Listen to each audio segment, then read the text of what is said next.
I'm Vin. I'm Sori. And this is... Salems Lott. Enigma is the name of this song. For the big homie Shandon. Shandon. I've never even heard of that name before. Yeah, you're probably saying it whitely. Probably Shandon. Yeah, but look at the last name. So? I'm not black, I'm... No, I know. Okay. I know. Actually, for some reason, I was flipping that in my head. Okay. I'm probably saying For timely topical political commentary, you can hit us up in Middle America with Vin and Sori. There are multiple ways to get your song reviewed. Dear listener, my favorite is the community option. $1 at the gate gets you in a Patreon. You get to join an alliance. You join a club, a guild, whatever you want to call it. Cult, whatever. Clan. Cult. Clan gang. So you got that, right? And then that determines what song we use. Or, dear listener, you can go Ronin style or Filthy Capitalist style like Sori does. 125 gets you straight to the head of the line, and then you get to determine yourself what song we do. And so that's what the big homie did. He went Ronin style 125. You do that 3 times, you get knocked down at a $75 rate. Having said that, I'm actually really interested because this video looks very interesting. I know. The video, get the lyrics here, we're good to go. Let's go. Here we go. Go! It looks 80s-ish. Yeah.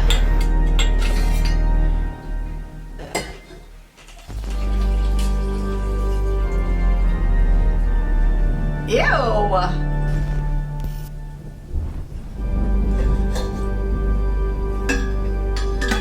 Are you seeing this?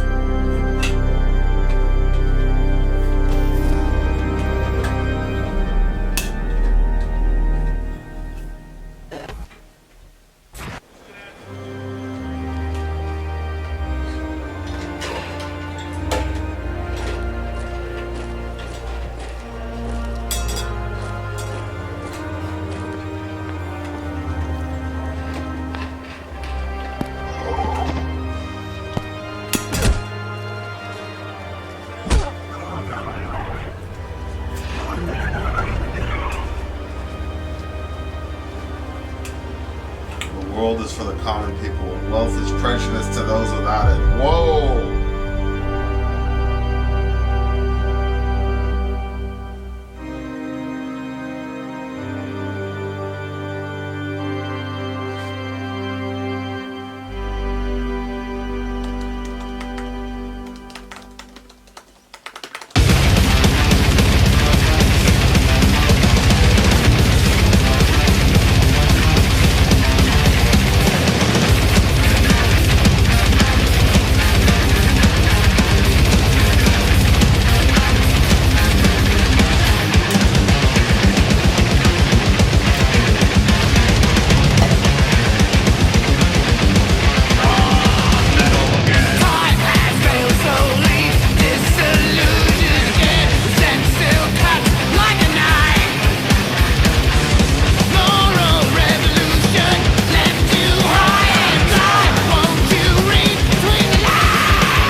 Jesus. It's deep, bro.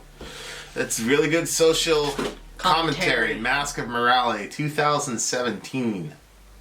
Wow. I think that this record was like one big long song, I think. So that quote at the beginning sounded really familiar to me. Was it? I was like, who that? It's my main man Nietzsche. Oh, was it? Yeah. Oh, okay. The doctrine of equality, but there is no more venomous poison in existence. For it appears to be preached by justice itself when it is actually the end of justice. Equality to the equal, inequality to the unequal. That would be true justice speaking, and its corollary. Never make the unequal equal. Shout out to the homie. Oh, stop. Go back to it. I need a little time to process that. I think, this is with a view toward communism and the Bolshevik. Never make the unequal equal. The burgeoning Bolshevik revolution. It's a strong tome against egalitarianism, which is do your best to equal everything out. Jordan Peterson came out. I believe in equality of opportunity, not equality of outcome, and I just think it's a lot of in the Western world, there's a very, very big struggle with trying to balance out the concept of equality and justice. Yeah. So one of those would be affirmative action, right? Yep. Where you say, okay, you've got a group of people who are marginalized, not able to get themselves gainfully employed. So then we'll have these, small, groups of people that have to be employed so that, give these people a fighting shot and get themselves out of poverty. Now, of course, the folks on the other side who I think are ignorant as to, the American economic system and how it came about. Ignorant as in lacking knowledge. Okay, sometimes people can't get past What else does ignorant mean? No. People all the time misunderstand and get offended by that word because they feel like it's an insult instead of understanding that when you say, most people when they use the word ignorant, they're trying to insult people. You're just saying the word ignorant literally means lacking knowledge. So that's what you're trying to say. Honestly, the vast majority of the time that I'm using the term ignorant, it's as a way of giving the people I'm talking about an escape hatch. Yes, for I know that, but people don't understand that. Okay, so you have groups of white people who really believe that an injustice is happening because of affirmative action, not realizing that affirmative action has benefited white people way more than it's benefited black people. Yeah. That's another story. If you want... There's this book that I read that about 7 months ago that was it was called, I think it was The Color of, it was this Jewish dude that was that went through all of the crazy things that happened as far as how wealth was accumulated and distributed in America. Yeah. And it was absolutely insane. So I'm gonna read something here. This is just one of the quotes from this book. It was pretty crazy. A friend of mine, it's called The Color of Law.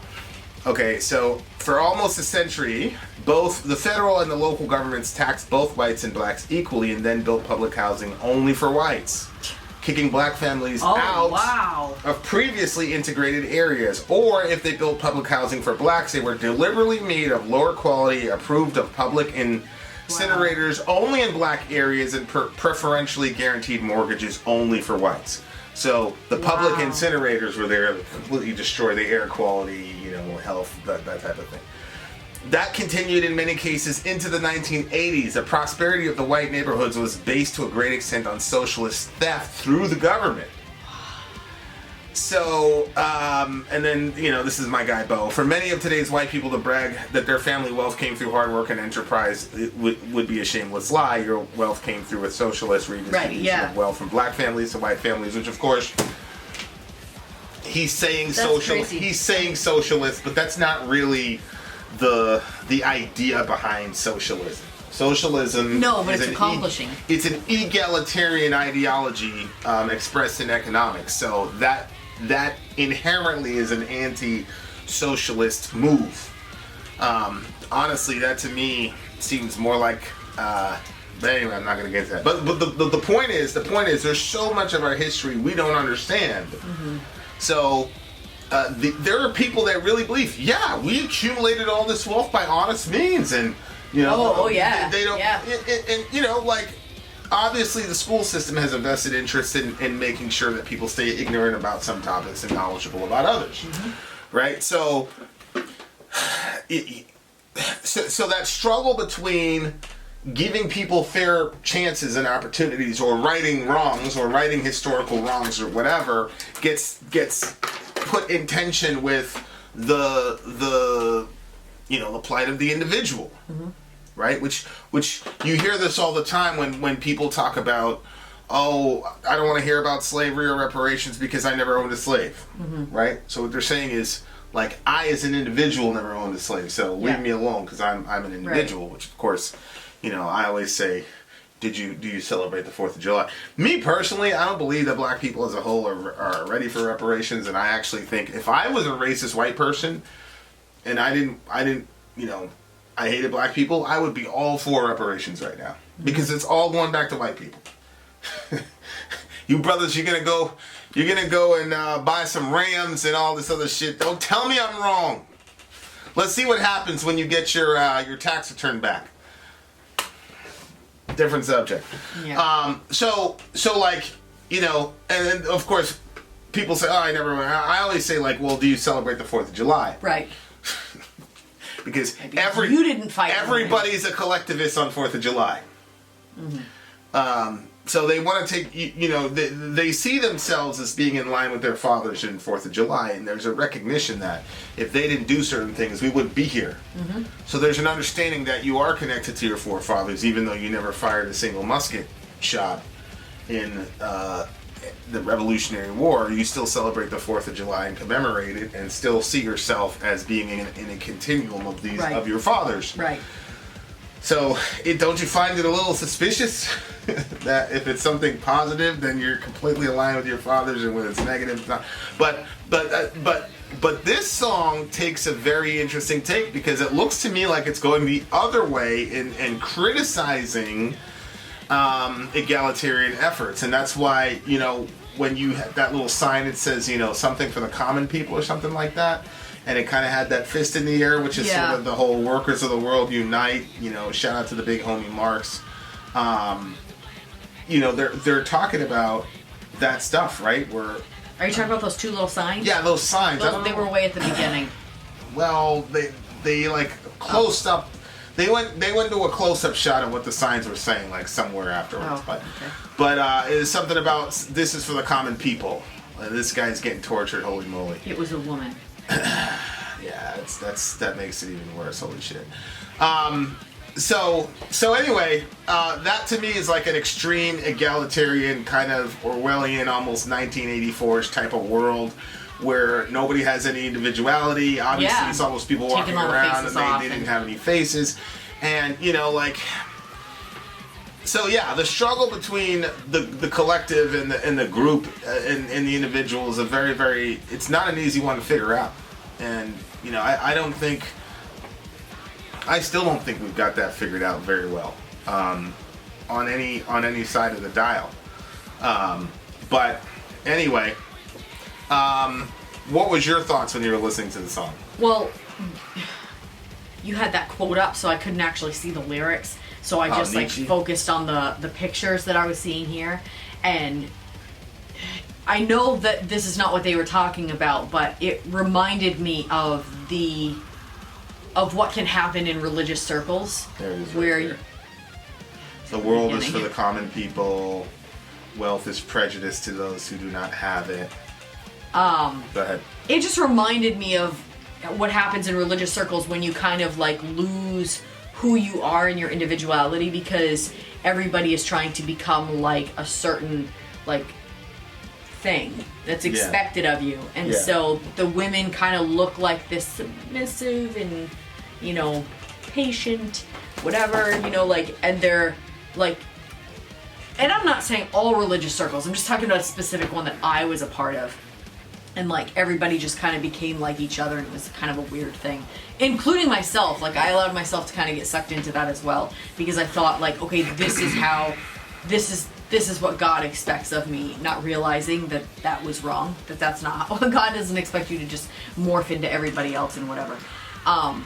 So that's what it reminded me of, like the facelessness and, you know, having to go along with certain things. But I know that that's not what the song was about. Yeah. Power is to blame, say the tearful lying, stab you in the back with a grin denying, pretense in the offense, intending and aiming to plead. This guy is a smart lyricist, bro. And then he says, Gestapo, it's time you hear it, you fight to fear it. It's really interesting, too. The guy was talking about, like, so easily offended, pull the trigger, feign resentment.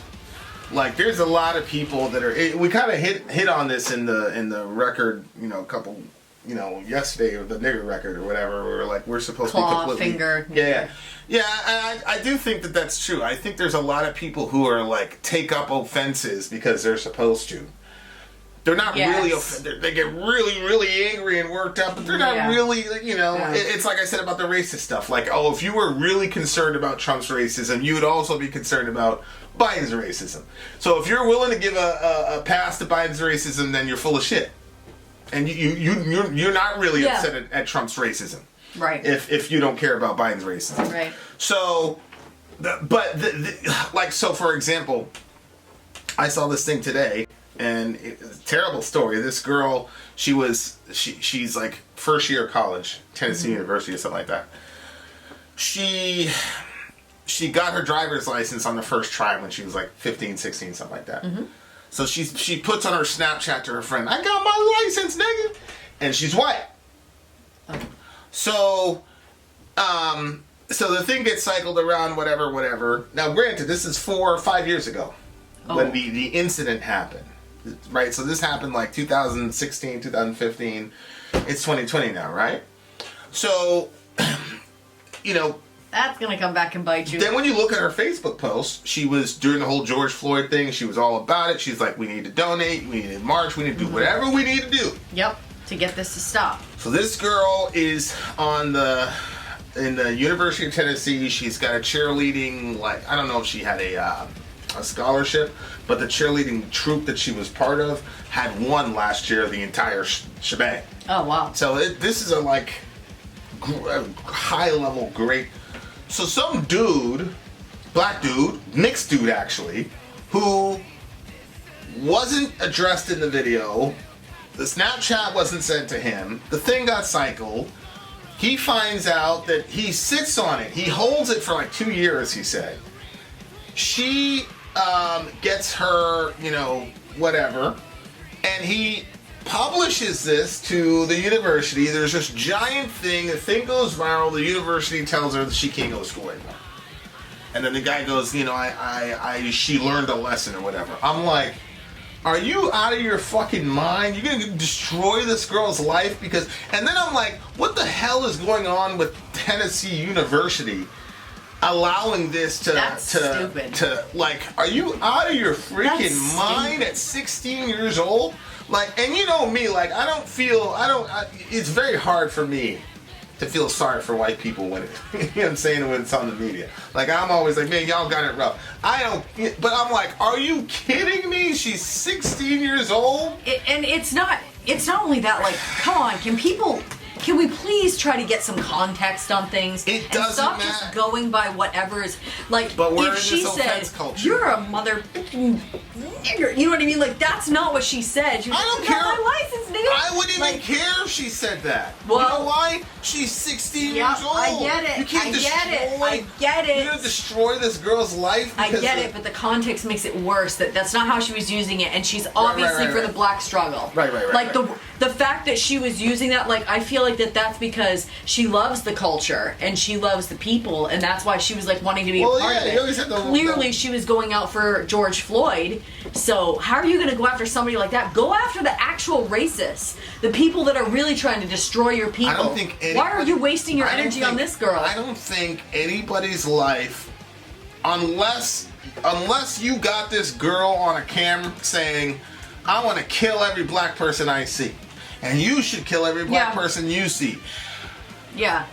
Even then, I honestly, there's nothing that little girl could have done. Little girl, she was 16, but there is nothing that girl could have said at 16 years old for 3 seconds that would make me excommunicate her from my college. I would not. You just cannot do that to somebody. I agree. It's insane. It's just this feigned, and it's really a form of oppression and repression. It really, really is, because now there are punitive consequences to saying a word I don't like, and that is too far. And unbelievable. That's there's a whole left wing, right wing, and depending on what I say on a given day, people accuse me of being both. But this whole cancel culture thing, whatever people do, like, I've always been against it. And I feel like in the Maine, it's run mostly by white people who are trying to be woke or whatever.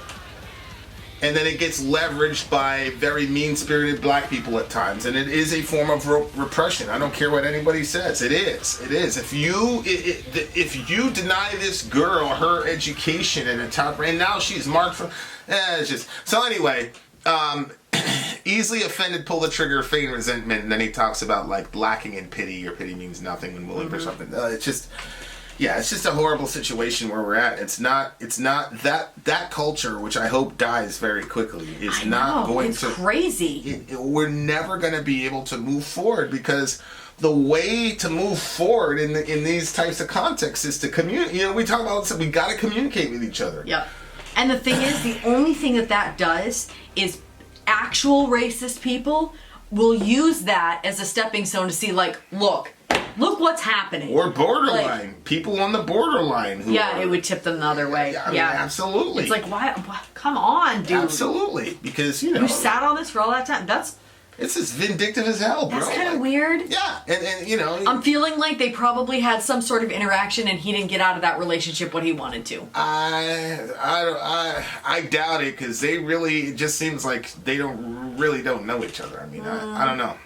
She may not know who he is, but he obviously knew who she was. If you saw him and you saw her. How are you gonna sit on something for 2 years, like? Because people are like that, bro. They're vindictive as hell. I mean, I still have shit from 3, 4, 5 years ago. Yeah, but you're not gonna use it. You better be nice. You better be nice. You better be nice to me. Nah. I just think I think it's horrible. Look, I am. I say all the time, I'm a collectivist. I'm a big believer that we rise together and we fall together, and everybody's a collectivist, whether they know it or not. When Michael Phelps wins the gold medal over there, and all the Americans are happy, you weren't in the fucking pool. You're doing that because that individual represents us as a whole. Yeah. So we need to get beyond, like, oh, I'm an individualist, I'm a collectivist. We need to get beyond that and say we're both. And then the real conversation that needs to happen is, how do we balance both? Yeah. That's an extremely difficult question. I mean, you see this happening in the Bible with Paul and spiritual gifts, things like that. And understanding that we're one body as a church, but we're also individuals that have an individual walk with God and things like that. Like, it's a very tricky thing to do. But I think the way Trump has created such a bifurcation, Obama was the same way as far as, like, bifurcating the country. Obama had a kind of, like, on a social level, a with me or against me type of presentation, and Trump came as, like, the sort of the antidote or the answer to that. And one good thing about Biden is that he doesn't have the energy to be that type of guy. He's just going to go with the corporatists, and as Jimmy Torres chronicling very well, actually. So like, he's talking about Gestapo, like, these heavy-handed fascistic tactics, like, you'll never be seen from or heard from again if you say the wrong thing. It's like, what if you're best friends with that girl at Tennessee University, all of a sudden Shorty's not in school anymore? Like, what happened? She disappeared. Yep. She's off in the gulags breaking rocks, bro. Like, I think there's a real danger there, and if you are a person who is,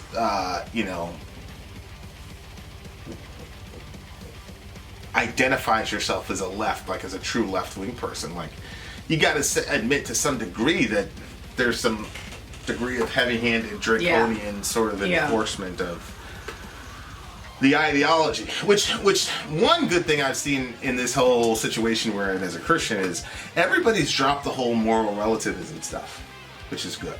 You know, like 5 years ago, people were saying, "Hey, that's for you, I'm for me. Hey, we don't have to agree."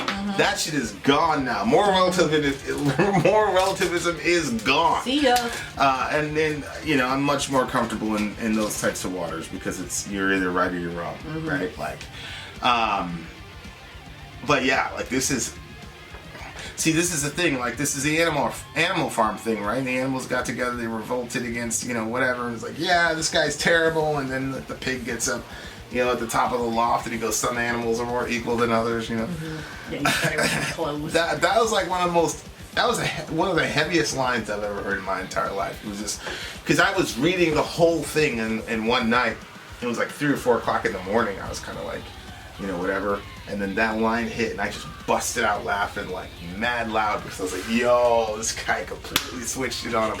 Man, I would have liked to have done literature stuff with you.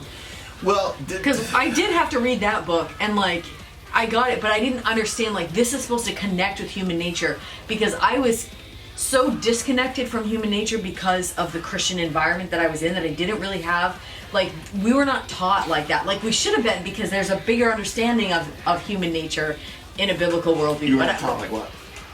Understanding that, like, when people get into power, that's inevitably what happens, is that they want to, you know, take over and different stuff like that. Like, I read the story, but I didn't understand how that connects with everything.